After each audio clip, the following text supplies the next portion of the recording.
Doctor Yunus যদি fail করে তাহলে তার জীবনের অর্জিত যেমন সবই হয়ে যাবে, এই আন্দোলনের যে অর্জন সেটা বিসর্জনে পরিণত হবে। কারণ এই ছাত্ররা কয়দিন আগে গতকাল না পরশুই বললো যে আমরা প্রয়োজনে আরেকটা বিপ্লবের ডাক দিব।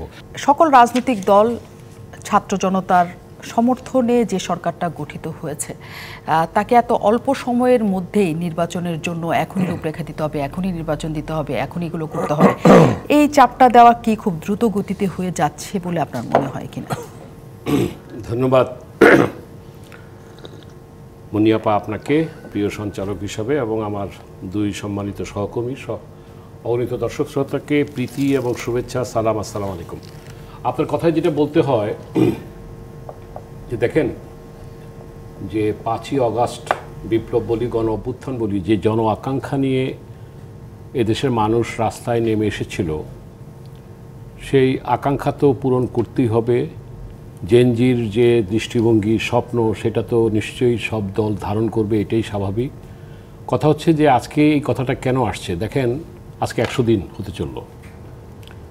তো যেটা রতন ভাই বলে গেছেন তার ধারাবাহিকতা টেনে আমি বলতে চাই, দ্রব্যমূল্যের ঊর্ধ্বগতি, তারপর ধরেন আইনশৃঙ্খলা পরিস্থিতির যে নিয়ন্ত্রণহীন অবস্থায় আছে, এই জিনিসটা কিন্তু মানুষকে খুব পীড়া দিচ্ছে। এই কারণ সাধারণ মানুষ পেটে যখন ক্ষুধা থাকে তখন কিন্তু ওই সংস্কার কিংবা দেশের কথাটা মাথায় থাকলেও তাদের কিন্তু অনেক পীড়া দেয়। তো আমি কথাটা বললাম এই কারণে যে আলেকজান্ডার তো এই দেশের সম্পর্কে বলেছিলেন যে কি বিচিত্র দেশ সেলুকাস। নগদের সর্বোচ্চ বার 167 টাকা রিচার্জে পাবেন 1 লাখ টাকা পুরস্কার। আরও আছে প্রতি সপ্তাহে পুরস্কার ও ক্যাশব্যাক।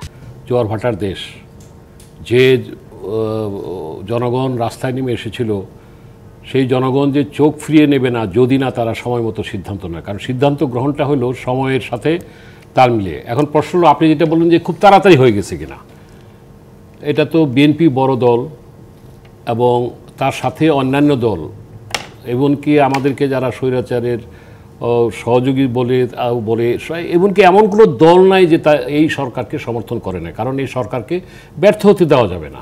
এবং সবাই বলেছে একটা যৌক্তিক সময়ে সংস্কার করতে হবে এবং যৌক্তিক সময় নির্বাচন, যদিও ডিফাইন করা হয়নি।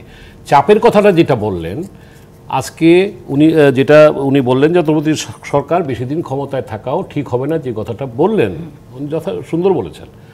কিন্তু সেটার তো একটা রোড ম্যাপ থাকতে হবে।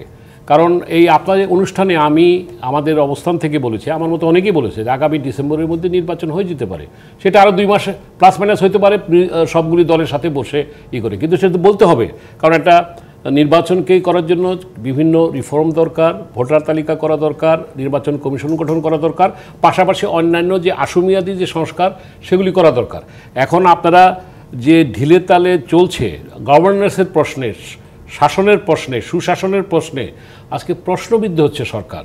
আজকে ডক্টর ইউনূস আমাদের খুব গর্বের ধন, আমাদের বিশ্বনন্দিত নেতা।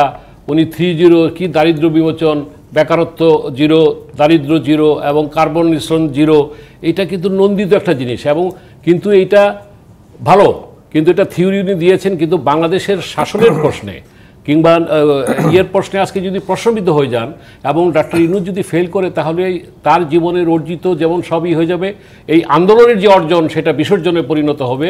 কারণ এই ছাত্ররা কয়দিন আগে গতকাল না পরশুই বললো যে আমরা প্রয়োজনে আরেকটা বিপ্লবের ডাক দিব। আমরা তো এই কথা শুনতে চাই না। তাই আমি শেষ করতে চাই এইভাবে যে এখানে একটা অলরেডি জাতীয় ঐক্যমত হয়ে আসে যে আপনারা মোটা দাগে একটা সংস্কার করে আগামী ডিসেম্বরের মধ্যে একটা নির্বাচনটা যদি হয়ে যায়, সেটা একটা রোডম্যাপটা দিয়ে দেখ। সেখানে তারা বলুক যে বিএনপি সহ অন্যান্য পার্টিকে ডেকে যদি বলে যে আমাদের এই ডিসেম্বর হবে না, আগামী ফেব্রুয়ারি রাখবে, সেটা হলো আলোচনার ব্যাপার। কিন্তু রোডম্যাপটা রাখলেই শুধুমাত্র আস্থার জায়গাটা তৈরি হবে।